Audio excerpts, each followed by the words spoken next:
Oh, la douche froide qu'on a prise. Et oui, les Irlandais sont efficaces. Ils sont capables de t'imposer des séquences de jeu ultra longues avec des libérations ultra rapides. Et ouais, effectivement, les soutiens offensifs sont très proches, donc tout va très vite. Mais ça, on le savait déjà. Ce qui est frustrant, au-delà du résultat, parce que des matchs, on peut en perdre, mais c'est le contenu. On s'est fait littéralement broyer. On n'a pas réussi à exister. Et il y a deux choses qui me dérangent, et c'est pas la touche, hein, même si la touche, je vais revenir dessus à un moment. Parce que bien sûr que la touche, ça aide, mais vous allez le voir, je vais vous montrer des stats de la Coupe du Monde, c'est pas le facteur déterminant dans la performance finale. Ou en tout cas, ça l'a pas été pendant la Coupe du Monde. La première chose qui me chagrine, c'est la qualité technique de ce qui a été produit sur le match. On commet beaucoup de fautes techniques et de fautes de main, et ça c'est visible directement parce que tu rends la possession, quand tu fais une faute de main en avant, tu rends une mêlée à l'adversaire, tu rends la possession à l'adversaire. Ça c'est les fautes techniques qui sont visibles. Mais celles qui sont moins visibles, c'est toutes les fautes techniques où tu vas faire une passe trop haute, du coup le mec est obligé de sauter, il met du temps à contrôler le ballon, tu fais des passes derrière et ça coupe la course du mec. Au début je me suis dit, ok, normal, on joue à 14 et évidemment tu lâches plus de jus et plus tu vas lâcher de jus, plus ton degré de concentration va diminuer avec la fatigue et tatati et tatata, etc.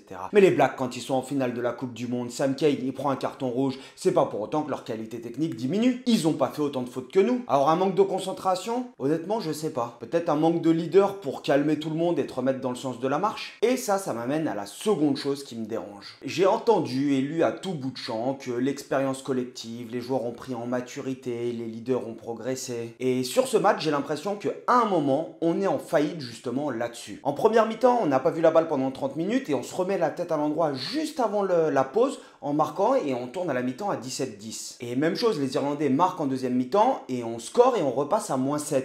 Et à ce moment-là, pour moi, on est dedans. Et surtout, on a une chose, et c'est là où j'ai vraiment du mal à comprendre, c'est qu'on a cette pénalité. On s'est remis dans le match alors qu'on est à 14 dans le jeu et par le jeu. Alors du jeu très direct, pénétrant, on va en parler plus tard. Mais surtout, plus important pour moi, on a fait mal à la tête des Irlandais. C'est-à-dire que les Irlandais qui étaient à +14, ils repassent à +7 et tu sens qu'il y a ce moment-là où ils doutent. Et on a une pénalité et là pour moi on fait un choix qui est contestable au vu de la physionomie du match. Par deux fois, le staff demande aux Bleus de prendre les points. Juste avant la mi-temps, on choisit la pénale touche, on marque. Ensuite, juste après la mi-temps, quand on est à -14, même chose, ils demandent de prendre 3 points, Servat. Et non, on va en touche et Gabriel marque. Et là, on a cette pénalité. On est en train de mâcher les Irlandais en mêlée. Devant, on est en train de les mâcher. Les touches qu'on a, elles sont pas très propres, mais on arrive à enchaîner des ballons portés. On vient de marquer sur ballon porté, on les éclate en mêlée et on décide de prendre les 3 points. En soi, le choix est entendable sur une physionomie de match. Tu passes de -7 à -4, donc tu restes, si tu marques un essai, tu passes devant. Mais en revanche, sur la physionomie de ce match-là, j'ai du mal. On n'a pas vu la balle pendant 30 minutes. On a réussi à se remettre dans le match. Et les Irlandais qui ont mal à la tête, je pense que c'est le moment où tu dois appuyer encore plus fort en fait. Il faut que tu les sortes, que tu les poses sur la table et que tu dises aux Irlandais, ok, regardez, nous, vous gagnerez pas ici. C'est œil pour œil, dent pour dent. Si tu vas en touche à 14 contre 15, qu'est-ce que tu perds? Tu es en train de les mâcher devant. Au pire, tu scores, au mieux, tu scores, pardon. Et au pire, tu perds la possession, ils sont à 10 ou 15 mètres de leur ligne d'en but. Et donc ce choix des leaders qui 2 fois vont contre l'avis des coachs, mais par contre la troisième fois où ils ont réussi à inverser la tendance et à rebasculer dans le match, ils suivent l'avis des 3 points et qui pour moi n'est peut-être pas le meilleur choix, même si c'est le choix rationnel sur un match, je dois passer de -7 à -4. En revanche, en fonction de la physionomie du match, je pense que tes choix doivent être dictés par d'autres choses que la logique pure comptable. Après, de mon canapé, j'ai envie de dire, c'est extrêmement facile de dire ça, hein. C'est pas moi qui joue contre les Irlandais à aller prendre dans le buffet en étant à 14 contre 15. Hein. On va débriefer ce match, mais demain matin, j'entraîne mes petits U8, U10, donc je pars à 7h30 de la maison et je vous avoue que là, il commence déjà à être un petit peu tard pour tourner, monter. Et j'ai un petit creux. Je sais pas si c'est le cas pour vous, mais perso, moi, j'adore cuisiner. Le souci, c'est que je bosse en partie chez moi, dans mon bureau, et quand je bosse, quand je suis en train de traiter un sujet, j'ai du mal à faire une coupure, à m'arrêter et derrière à reprendre. Si tu fais une pause déjeuner, en fait, pour moi, t'es mort. Tu te poses, tu déjeunes, tu vas prendre ton café, etc. Et te remettre dans le bain après, c'est difficile. Et pourtant, hein, j'adore cuisiner, mais j'ai pas le temps en journée. C'est trop facile maintenant de se laisser aller et de commander de la malbouffe. Alors, je vais vous présenter une alternative que j'ai eu le plaisir de découvrir il y a peu. C'est la marque YFood. Elle permet à tout le monde d'accéder à une alimentation équilibrée. Il y a 2 types de produits et le premier, c'est le pack variété. Il se présente sous forme d'une bouteille qui est 100% recyclable avec un emballage climatiquement neutre. C'est tout simplement un repas équilibré prêt à boire. Il y a 6 goûts et perso j'ai une préférence pour le café glacé. C'est sans sucre ajouté, sans lactose et sans gluten. Avec 26 vitamines et minéraux et surtout un Nutri-Score A. Avec mes journées chargées, c'est vraiment utile. À la place de déjeuner, quand j'ai pas le temps, je prends ça. Le second produit, je l'utilise différemment. Il se présente sous forme d'une barre qui offre 2 à 3 heures de satiété sans coup de barre. Avec un Nutri-Score A également. Je les prends surtout en fait quand j'ai des déjeuners un petit peu tardifs. Tu sais que tu vas avoir un déjeuner à 14h, que tu as commencé à 6h du matin pour éviter d'avoir le coup de pompe à 10h. Ou alors que j'ai des longues journées sur les terrains. Tu lâches du jus sur le terrain quand t'entraînes ou quand tu fais d'autres boulots et ça t'évite d'avoir le coup de mou. Perso, mon préféré c'est le goût noisette. Avec mon code promo UPRUGBY YouTube, tu as 10% de réduction et à partir de 25 €, la livraison elle est offerte. Franchement, j'avais jamais pris ce genre de produit parce que je suis plutôt du genre à cuisiner moi-même, mais je vous avoue que ça m'a convaincu. Ça m'évite de faire les pauses déjeuner, en fait, cette perte de temps de 1 heure, 1 heure et demie que derrière il faut rattraper dans la journée. Au-delà du goût, ce que j'apprécie, c'est la qualité des apports et la sensation de satiété. Alors si tu veux me donner un petit peu de force, tu peux tester YFood. Tu connais ces matchs de pouilleux qui se jouent avec le cœur et les couilles? Ce genre de match où tout est mal embarqué. Y a rien pour toi, t'as pris un carton rouge. Et tu sais que ça va pas être du grand rugby ce soir. Ça va être l'histoire d'une guerre de tranchées, quand ça sent l'odeur de la merde dans les rucks et le goût du sang dans la bouche. Ce genre de match que tu joues avec des guerriers autour de toi. Eh bien les matchs contre l'Irlande, c'est un peu toujours ça. C'est comme contre les box, il y a toujours beaucoup d'intensité. On le sait tous, c'est des joueurs rugueux et c'est des poisons dans les rucks. Mais nous aussi, sauf que nous on a ce fameux French flair, cet ADN qu'on adore, ces actions qui sortent de nulle part et qui semblent venues d'une improvisation divine. Mais en réalité, tout ça c'est travaillé, analysé, et le but c'est que les joueurs ils arrivent à garder leur sang-froid dans des situations de stress intense. Prenons cet exemple avec Ramos qui récupère un ballon dans ses 22 mètres et qui commence à se faire coffrer, tu sens que ça se ferme, et là il fait une passe, t'as l'impression que c'est une passe saucisse pour Moefana. Mais en réalité, c'est extrêmement bien joué, c'est-à-dire que le moment où il donne le ballon à Moefana, s'il garde le ballon, il va se faire éjecter en touche, il va se faire plaquer, contester, etc. Et là, il donne le ballon à Moefana parce que Moefana, il va avoir au moins un petit peu d'espace, un petit peu de temps pour déclencher un duel. Ça laisse le temps à tes soutiens défensifs à tes soutiens offensifs de pouvoir se replier, et puis lui va peut-être réussir à générer de l'avancée. Quand on a Penaud qui jongle avec le ballon, etc., moi j'adore. Mais bon, le match se passe pas du tout comme prévu. On n'arrive pas à voir le ballon et là tu as Willem C qui prend un carton rouge-orangé. Et là ce qui va se passer de la part des Irlandais, c'est extrêmement bien joué. Sur les touches en déviation, ils ont plutôt l'habitude de venir attaquer très très fort au centre du terrain. Mais là, ils vont décider d'ajouter des passes supplémentaires pour déplacer le point de contact. Quand tu prends des cartons, les équipes professionnelles, elles ont des protocoles. Tu sais que ton 5 prend un carton, ça veut dire que sur une touche A4 par exemple, c'est tel joueur qui va pallier au déplacement de tel joueur, que tu vas te distribuer comme ceci, comme cela, c'est normal, c'est leur boulot, tout est étudié. Eh bien, là on a pris le carton jaune. Et sur cette touche, si tu fais un arrêt sur image et que tu regardes, entre les 15 mètres et le centre du terrain, donc ça veut dire sur une vingtaine de mètres, hein, pas plus. Il y a 7 Irlandais contre 5 Français, et les 5 Français, ils sont sur un peu plus d'espace à couvrir. Donc en réalité, sur le même espace, tu as 7 Irlandais contre 4 Français. Vous allez me dire pourquoi? Premièrement, déjà, il y a le carton, donc tu retires un joueur. Et toi, quand tu es en défense, tu es obligé de laisser un ailier, en l'occurrence Penaud, dans l'axe de la touche. La France décide de mettre Jalibert plutôt pour défendre sur les extérieurs. Ok, Jalibert, c'est un très bon ouvreur, mais c'est pas le meilleur défenseur. Ça, c'est normal. Donc c'est parce que si ça vient agresser très fort au centre du terrain avec de la vitesse, tu préfères avoir des mecs comme Aldrid, Danty ou Ficou. Tu préfères ne pas exposer ton 10, ton meneur de jeu. Mais ça veut dire que sur le demi-terrain qui te reste à couvrir, tu te retrouves avec un 2 contre 2. Les Irlandais, ils déplacent le ballon et on défend bien. C'est-à-dire que tu as ces jeux en pivot, mais nous, on défend bien. Mais ce que je vais trouver remarquable sur cette action, c'est la vitesse de redistribution des deux centres irlandais. Tu as Aki qui va effectuer la première passe pivot. Sur le pivot suivant, c'est le 13 irlandais qui se propose à hauteur et on joue dans son 2, donc le 13 passant l'heure. La France, elle ne concède pas de terrain sur le lancement de jeu. Donc ça veut dire que tu as le 12 et le 13 irlandais qui sont devant le ballon. Mais sur le ruck suivant, tu te retrouves avec deux avants irlandais qui ont basculé sens. Ça, c'est normal, c'est le 2 et le 5. Et en revanche, tu as le 13 et le 12 qui étaient devant le ballon au moment du point de contact, qui ont réussi à rattraper leur retard et qui sont prêts à attaquer. Donc ça veut dire que sur le lancement de jeu, les mecs se retrouvent devant le ballon avant le point de contact et juste sur le temps du point de contact, ils sont prêts à attaquer dans le même sens. Côté français, nous, au niveau des centres, ils sont plus là. T'as Danty qui s'est jeté sur un premier contact et qui est plus disponible. et Fickou qui a été au plaquage. Le 9, il saute les deux avants pour le 13, il donne à Haki, course d'anticipation du 9, bam, essai. Et la domination irlandaise, là, elle est frustrante hein, sur ce début de match, mais vraiment. Et quand tu as une équipe qui a la possession, qui gagne des mètres en permanence, qui gagne du terrain, évidemment qu'elle va être récompensée par l'arbitre. Et nous, on voit pas vraiment en fait comment on peut s'en sortir. Et alors la seconde action, moi que j'adore, parce que j'adore les lancements de jeu, parce que c'est ultra stratégique et en même temps tactique pendant le match, c'est qu'on a cette mêlée. Les Irlandais, ils ont cette mêlée 2/5 droite. C'est 2/5 à droite sur le terrain quand tu attaques. Ils attaquent en 4-2-0. Ça veut dire 4 attaquants à gauche, 2 dans l'axe de la mêlée, donc l'ouvreur et l'ailier, et 0 à droite. L'ouvreur irlandais, il va jouer très bien le coup, car il passe son temps à discuter et à donner des informations au centre et notamment à Haki en discutant avec lui, comme s'ils allaient se régler sur le lancement de jeu. Et en fait, c'est simplement des fausses informations que tu envoies à l'adversaire. Surtout que le positionnement de l'ouvreur, ce qui est assez marrant et moi je trouve bien joué, c'est qu'il est légèrement à l'extérieur de la mêlée, comme s'il allait attaquer le côté ouvert. Ça laisse suggérer vraiment que tu vas attaquer côté ouvert avec un jeu en pivot et puis ton ailier qui est dans l'axe qui va se projeter, etc. La mêlée, elle est écroulée et elle est à refaire et on le revoit qui revient encore plus proche de Haki pour lui chuchoter des choses. La mêlée se déroule et c'est extrêmement bien défendu de la part de Lucu qui, au moment de l'introduction, bascule sur l'autre côté pour défendre côté, sur la ligne des pieds du 8. Mais même s'il a le temps d'y aller, il y a deux joueurs côté irlandais qui se projettent, l'ouvreur et l'ailier qui étaient dans l'axe. Donc tu te retrouves avec un 3 contre 2. Et il y en a plein qui vont me dire, mais normalement, le troisième ligne, il doit défendre, etc.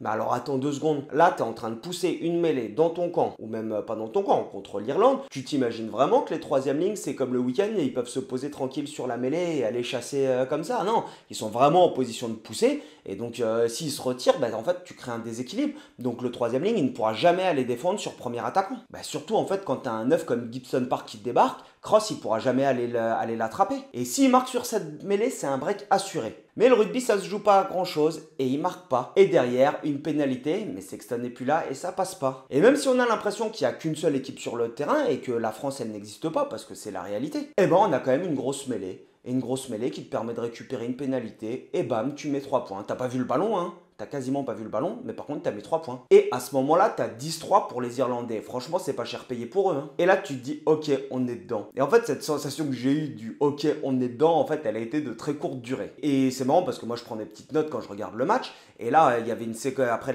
une touche irlandaise, t'as une séquence défensive de la France. Et j'essaye même d'analyser en temps réel, parce que des fois, je passe plus de temps à débriefer après les matchs, mais en temps réel, j'essaye d'analyser aussi. Et je me demandais, ok, quelles options stratégiques et tactiques ils ont choisi pour défendre face à l'Irlande. Est-ce que, en fait, quand tu es en zone de marque, tu peux avoir différentes options et tu t'aperçois qu'il n'y a pas de gratteur dans nos 22 mètres. On est à 15 contre 15 et on prend l'option de ne pas ralentir les ballons. Ce qui est logique parce que tu peux te dire, ok, en fait, on défend et seulement quand il y a un plaquage offensif ou un plaquage 3 secondes, on vient contester. On se contente de contenir l'attaque et de circuler. Et puis là, je me dis, cool, la défense, elle est à l'équilibre et tout d'un coup, et t'as pas l'impression que c'est une action qui est plus dangereuse que ça, blam, on se fait ouvrir comme du beurre. Parce que c'est ça la réalité, hein. Sur l'action, ça sort de nulle part, t'as le deuxième ligne Tadburn qui prend le ballon, ils ont ouvert comme du beurre. Alors en me penchant dessus, voilà ce que ça donne, et ça va être juste une analyse qui est pour le coup peut-être un petit peu plus subjectif que ce que je vous ai présenté jusqu'à présent. On a Movaka qui sort de la ligne. Il casse cette connexion défensive et il ouvre un intervalle. C'est une porte de saloon à lui tout seul. Alors on va revenir sur cette séquence. On a cette touche irlandaise en peel-off pour prendre le centre du terrain. Movaka qui est en position de relayeur pour aller fermer en position de verrouilleur pour aller fermer sur la touche. Il bascule dans ce sens. Jusque là c'est normal. Et là il rate un premier plaquage sur Doris et ça amène un mini break. Il continue de circuler et il se retrouve dans les 5 mètres opposés à la touche. Bon, je te le dis direct, hein, c'est pas ton talonneur qui a pris une cuite la veille qui est en train de balayer le terrain. Là, t'as un professionnel, c'est normal, les premières lignes, ils se déplacent énormément. Hein. Sur le retour, t'as une mauvaise passe irlandaise. Tadburn, il revient dans le trafic et là, boum, Movaka lui met un gros timbre. Nickel, ça fait du bien, tu vois, ça remet un petit peu tout le monde dans le mood. Et je pense que quand tu as une séquence comme ça sur lequel t'as une action négative avec 1-1 sur le plaquage raté sur Doris, 1+1 sur le plaquage sur Tadburn, tu te dis, ok, pour l'instant, je suis neutre en fait sur l'action qu'il y a sur la séquence de jeu, je suis neutre. Et là, t'as les Français qui font un plaquage à 3 sur un Irlandais. Mauvaise communication en défense, je suppose, car on le renvoie même pas chez lui. Hein, mais le mec, il consomme 3 défenseurs français. Et action anodine, il n'y a pas réellement de décalage. Et là, t'as Movaka qui sort de la ligne au calme, tout seul. Intervalle, passe en +1 pour Tadburn, pouf, essai. Et là, ça commence à piquer. Hein. Il y a 17-3 et t'es chez toi. Et comme si ça suffisait pas, paf, deuxième carton jaune pour Willem C. Rouge, ciao. Et là, j'avais trouvé une bête de phrase la France elle gagnait, mais donc du coup je vais quand même vous la sortir. C'est je préfère gagner à 14 contre 15 contre l'Irlande plutôt que de voir l'Irlande perdre à 15 contre 15. Allez, je te laisse cogiter dessus. Franchement, j'étais trop fier de ma phrase, mais elle est plus valable. Bref, passons. Après, c'est dans les moments durs aussi que tu vois la force d'une équipe et cette force collective qui fait que le sport est juste magique et magnifique. Quand les Néo-Zélandais ils sont en finale de la Coupe du Monde et qui Sam Cane, leur capitaine, prend un carton rouge, tout le monde sait que ça va être difficile, mais ça reste un match, une guerre tactique, stratégique, mais également aussi psychologique. Et autant on se fait cafouiller en touche, par contre en mêlée on est solide, y a rien à dire. Et là je vais sûrement tous vous choquer, mais en réalité la touche on s'en fout un petit peu. Bon, c'est pas totalement vrai, je fais ça aussi pour donner du grain à moudre, hein, mais bien sûr que c'est important d'avoir ces ballons pour les lancements de jeu, mais c'est pas obligatoire. J'ai récupéré les stats de la Coupe du Monde de rugby, et alors il y a un paquet de données, etc., mais c'est intéressant. Quand tu prends la France et la Nouvelle-Zélande, on est respectivement à 92 et 91% de touches réussies. Attention, les touches réussies, c'est pas les touches qui ont été propres, mais ça te donne un indicateur quand même sur le nombre de possessions que tu as eu. En revanche, l'Afrique du Sud et l'Irlande, eux, ils sont à 80 et 82%. Et bah nous, perso, on s'en fout, on a pris un petit peu le style des box, on n'est pas fort en touche, et on a une énorme mêlée, et en plus on a un banc où tu fais rentrer du Toulagui ou du Marchand, des casseurs de bouche, nickel, moi ça me va. Donc évidemment ça nous fait du mal de perdre ces ballons en touche, mais c'est pas rédhibitoire dans la victoire. C'est un handicap, c'est sûr. Tant que tu gardes la possession, c'est pas trop grave. Et c'est grâce justement en fin de première mi-temps à ces possessions sur touche qu'on gagne, mais qui ne sont pas exploitables directement avec ces ballons un petit peu cafouillés, qu'on change la façon de jouer et t'es obligé de t'adapter, t'auras pas un lancement de jeu tout propre. Et ce qu'on a tenté en début de match avec des pivots quand t'es dans ta zone de construction pour aller essayer de taper les couloirs, etc. Bon, à chaque fois qu'on a tenté un pivot, on n'est pas les Irlandais, hein, nous on n'est pas réglés au poil comme eux à faire tous les 3 pas, enfin en fait c'est même tous les 2 pas, ou tous les 2 pas ça joue en pivot. On est beaucoup moins réglé là-dessus, nous. Eh bien, on décide de passer sur ce jeu pénétrant. Et ce jeu pénétrant, on le maîtrise très bien. Or, pour faire simple, le jeu pénétrant, c'est la capacité que tu vas avoir à attaquer avec du jeu à une passe, des pick and go, dans un sens, dans l'autre. Et on est l'une des meilleures nations sur ce type de jeu avec la Nouvelle-Zélande à mes yeux. Il n'y a pas de système de jeu, simplement des principes d'efficacité. Tu modifies la circulation de tes joueurs en fonction du rapport de force, des attitudes au contact et des libérations préférentielles qu'il va pouvoir y avoir. Est-ce que tu peux faire vivre après contact? Est-ce que tu vas, par exemple, un principe tout bête, simplement que quand tu démarres sur du jeu pénétrant, tu vas libérer côté source, parce que tu vas libérer côté soutien offensif que les défenseurs ne vont pas pouvoir venir gratter. Tu vas pouvoir repartir en pick and go côté source également. Et dans ces cas-là, c'est extrêmement difficile pour la défense de s'organiser parce que tes défenseurs ils peuvent pas circuler dans un sens ou dans l'autre puisque tu alternes systématiquement le sens de jeu en fonction du rapport de force, de la vitesse de circulation et du sens de libération. Mais le souci, du coup, c'est qu'en défense, tu es obligé de laisser tes leaders, tes premiers joueurs collés au ruck, ils peuvent pas bouger. Mais en face, si tu as tous tes joueurs tous tes 3/4 qui basculent dans un sens, si tes leaders sont verrouillés, ça veut dire que toi, tes joueurs doivent passer tout derrière, un petit peu plus compliqué. Et c'est grâce à une touche cafouillée qu'on va créer ce décalage et que Penaud va transformer ce décalage juste avant la mi-temps et scorer. On se retrouve à la mi-temps avec ce score de 17-10 qui est vraiment pas cher payé pour l'Irlande, hein. Mais on est tous contents, hein, on est tous dedans. Ils ont eu la balle pendant 30 minutes, allez peut-être même 33 minutes, on a eu la balle pendant 7 minutes, par contre ils ont que 7 points d'avance. En gros, on a attendu d'être à 14 pour jouer. On le sait, il va falloir être fort mentalement pour tenir la seconde mi-temps. Et ce que j'attendais de voir un petit peu, c'était à la mi-temps. Ok, là t'es obligé d'avoir des ajustements tactiques et surtout des ajustements stratégiques. Pour quelle option stratégique tu vas opter pour la seconde mi-temps? Est-ce que tu vas demander d'occuper le terrain? Mais le problème contre l'Irlande, c'est que si tu occupes le terrain, eux, ils sont capables de te mâcher avec les séquences très longues, donc tu leur rends la possession, tu vas défendre à 14 contre 15 avec des séquences qui vont être très dures à tenir. Ou alors, tu vas décider de garder la possession, mais là, il va falloir que tu envoies du jeu et il va falloir que tu évites de te faire contester dans les rucks parce qu'il va y avoir peu d'espace et dans ce cas, tu vas faire peut-être énormément de jeux pénétrants. Et sur la première séquence, là, on passe, là, il y aura tu vas pouvoir mettre beaucoup d'images. Et là, sur la première séquence de la seconde mi-temps, on se dit, ok, on va envoyer du jeu. Et les Français, ils circulent, ils mettent de l'intensité dans tout ce qu'ils font. Et on récupère une pénalité. Elle passe pas et rebelote. Sur le renvoi au 22, on décide de garder la possession. Mais hésitation, conteste, pénal touche et grosse séquence défensive. Mais les Français, ils craquent. Bam, tu prends un essai. 24-10. Et il suffit vraiment de rien pour faire basculer un match. Et un des secteurs sur lequel pour moi on a été efficace et on le voit 2 fois seul uniquement dans le match, c'est sur le jeu au pied de pression sur lequel on peut jouer un duel aérien. Je pensais qu'il y allait avoir beaucoup de duels aériens sur le match. Et en réalité, il y a eu très peu de duels aériens. Mais le premier que tu joues, c'est Charles Olivon. Boum, il le gagne. Et le second second que tu joues, c'est Biel Biarré qui le gagne plus tard dans le match. Et là, sur ce duel aérien où Charles Olivon le gagne, tu récupères la possession et ça nous remet dedans. Et c'est parti sur du jeu dur et direct. On a une grosse mêlée, on cabosse les adversaires et des coups de ballon portés. Et même avec notre touche coup-ci coup-ça, on garde la possession du ballon. Et on arrive du coup à recoller avec cet essai de Gabriag. Bam, tu es à 24-10. Et là, dans ta tête, je pense que tu te dis vraiment, c'est un match œil pour œil, dent pour dent. On va y aller avec les Coronets et on va le gagner. Et là, c'est la différence entre la France et l'Irlande. Peut-être aussi du fait qu'ils sont un de plus que nous. Mais pénalité, ils peuvent passer à plus 10 et non, eux, ils vont en touche. Là où nous, on n'a pas osé aller en touche, on a voulu prendre les 3 points et elle n'est pas passée, on aurait pu avoir une autre pénale touche alors qu'on les mâchait devant. Eux, ils ont répondu par le jeu, ils ont dit, nous, vous êtes un de moins, on y va, on vous cabosse. Et non, ils sont même pas un de moins à ce moment-là, on est à 14 contre 14. Ils vont en touche et ils scorent. Et c'est ce que Fabien Galtier il nous disait sur le dernier mandat, c'est qu'il fixait à ses joueurs comme objectif d'être toujours à portée de tir, en fait, d'être toujours dans le coup sur les 10 dernières minutes. Mais là, c'est la première fois en 4 ans qu'on est mené de 14 points à 17 minutes de la fin. Enfin, moi, j'avais complètement oublié que c'était possible d'être mené de autant de points dans un match de rugby avec la France. Et là, c'est le moment où le staff, par contre, fait quelque chose que j'ai apprécié. Ils ont tenté quelque chose. Ils ont vidé le banc. Il n'y a pas un joueur qui a fait banquette. Ils tentent de changer quelque chose. Tu te dis, ok, ça fonctionne pas, on change tout. Et oui, première pour Nolan Le Garec. Il faut garder la banane et voir le côté positif. C'est qu'on a vu Nolan Le Garec qui, pour moi, fait une entrée, mais extraordinaire. Il est capable d'amener peut-être plus de vitesse dans le jeu. Là où Lucu, tu l'as trouvé en difficulté. Alors, c'est pas que la faute de Lucu, mais il t'amène, je trouve, Nolan Le Garec plus de punch. Et dès qu'il rentre, il t'envoie un contest gagnant. C'est quand même un des seuls joueurs qui a réussi à contester un ballon pendant le match. Et même si t'as 14 points de retard et qu'il reste 15 minutes, dans ma tête, je me disais, c'est bon, c'est possible, on peut le faire. Il faut scorer, mais on peut le faire. Parce qu'on a réussi à trouver quelques solutions ensuite en déplaçant le ballon sur les extérieurs. Mais pas assez de temps, et puis derrière, les Irlandais, ils nous ont terminé à la fin. Mais ce qu'il y a de plus frustrant au-delà du résultat, pour moi, c'est la performance.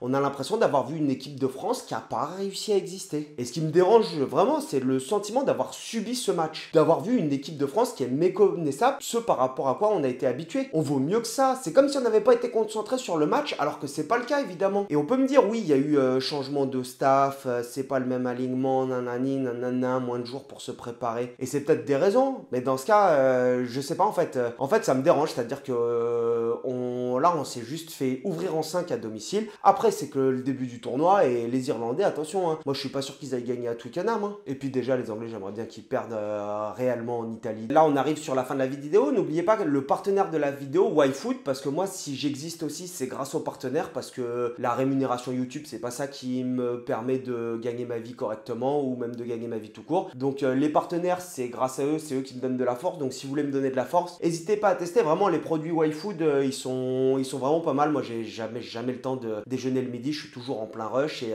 il y a les petites barres etc. Franchement, c'est top. Vous avez le lien dans la description. Et puis, j'ai hâte de voir comment on va rebondir la semaine prochaine en Écosse. Parce que l'Écosse, c'est un petit peu notre bête noire. Et tiens, je vais vous poser une question pour ceux qui sont venus jusque-là. Alors, attendez, me dites pas que c'est pour faire le buzz. C'est vraiment une question. Ouais, parce que quand j'ai demandé pour le genou de Jelonge si c'était le même, j'ai eu 350 000 réponses. Donc, c'était peut-être pas une bonne idée. J'aurais mieux fait de rechercher sur Internet. Mais là, je vous pose une question sincère. Est-ce que vous pensez que si on perd contre l'Écosse, ça va commencer à remettre en cause le mandat de Galtier? Et si on perd en Écosse et au Pays de Galles, parce qu'on se déplace au Pays de Galles, vous en pensez quoi? Allez, on se revoit au Clubhouse de Château-Gontier tout à l'heure. Ciao l'ami!